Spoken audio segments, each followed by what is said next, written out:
I remember how I felt when the trailer for Owambe Thieves first came out. It was funny. The title of the film itself already tells us almost all we needed to know about the film. And watching how it played out, how these two people at that time, we didn't exactly know what their relationship were, but we saw enough to know that these two were the titular thieves stealing at Owambes. Now, for the uninitiated, Owambes means party in Nigeria. And now that I have seen the film, it is even funnier. Now, the entire premise is that this couple, Cheta, played by Zubby Michael, and Lola, his wife, played by Eniola Ajao, are down on their luck. There is no money. Cheta starts the film with a job and eventually is out of a job. He does multiple things to try to make ends meet. So he starts out as a manager to this Oga Bling Bling, played by Femi Branch. Oga Bling Bling is a wealthy Igbo man who, let's just say, that money misroad. And he fires this guy who has a newborn without any cure or recourse. Now, Cheta also tries to be a firefighter. I wonder why that entire plot of him running in to save. Well, let me not say I wonder why, because now in retrospect, I think about it, it sort of showed us Cheta's character at that point. A man willing to risk his life, even with underpayment or unappreciation, to no means, because at the end of the day, it doesn't give him money, neither does it give him anything out of his predicament. We see him also try to be a supervisor at this construction firm. Little to no ends, So we see that Cheta is a hustler, but to no ends. His wife, we understand, had a job and went on maternity leave to take care of herself and a newborn. And because there's no money at home, has to go back to her work sooner than expected. But loses that job as well because it's a very good bad day for them. And we understand this couple is down on their luck. The wife, Lola, is Yoruba, as the name already alludes to. Her mother and her sister, mother is played by Sola Sobowale, and her sister is played by Wunmi Toriola. These two are social climbers. We see that her sister is entangled with a senator. That's a whole subplot on its own. And they don't understand why their smart, energetic, ambitious sister would settle for a poor Igbo man of all the Igbo people in this world. So we get that sense of what is going on with this family. And it's funny how they ended up as the titular Owambe Thieves, which I thought the film did well enough to build towards.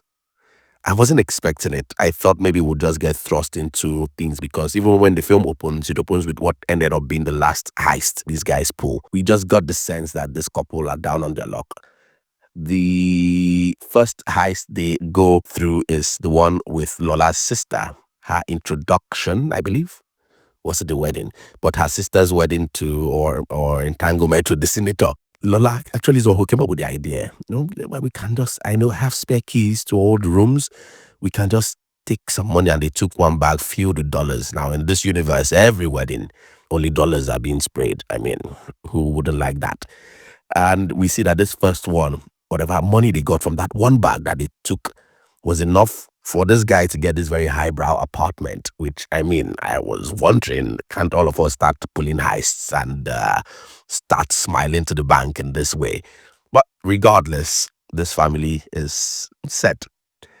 And Lola is like, yeah, we have enough now. We can just go start something else. And let's just say the universe puts them in the path of righteousness or unrighteousness.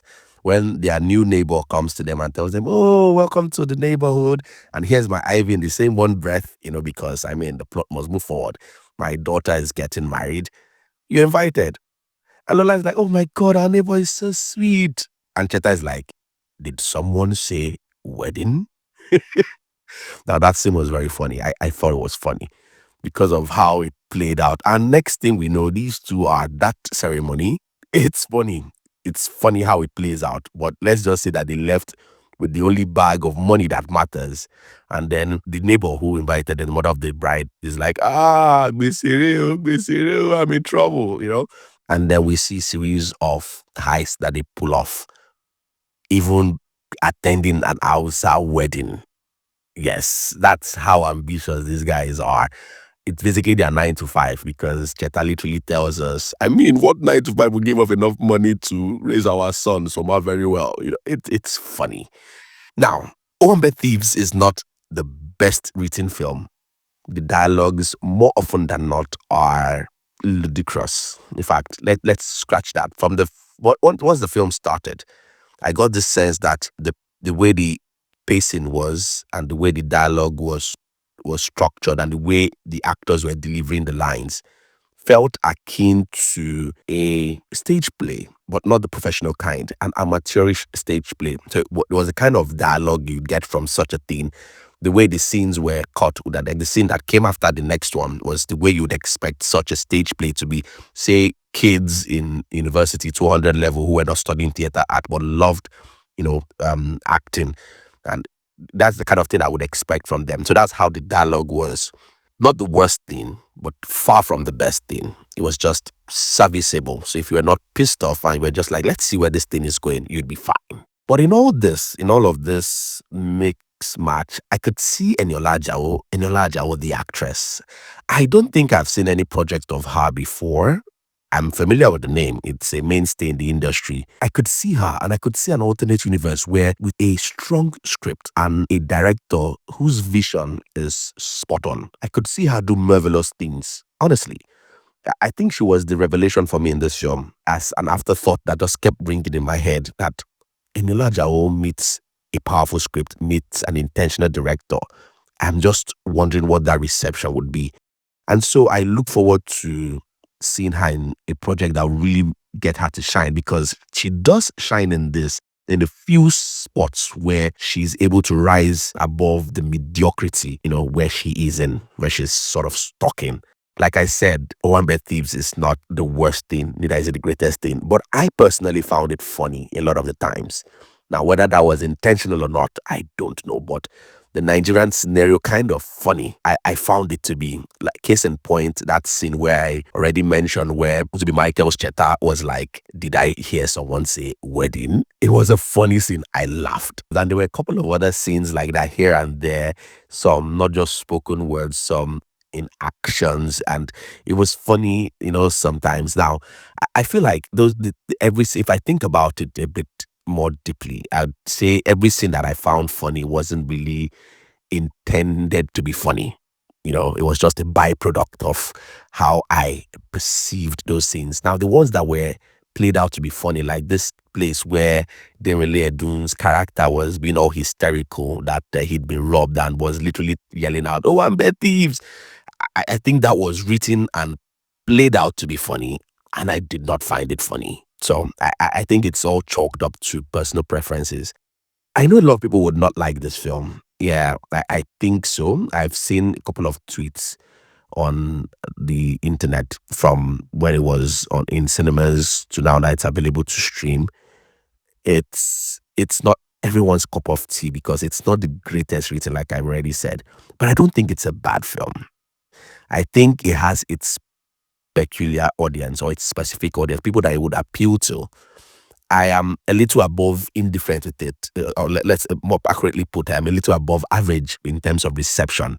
I did not hate it. I found it funny every now and then, and so because I did not hate it, I had a good time. I did not finish it, and I was like, oh my God, it's a fantastical film.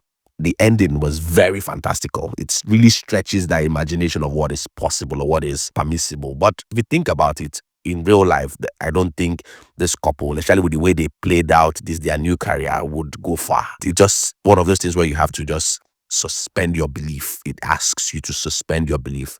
And I suspended mine, and yeah, I was better off for it because I had a good time for the most part with it.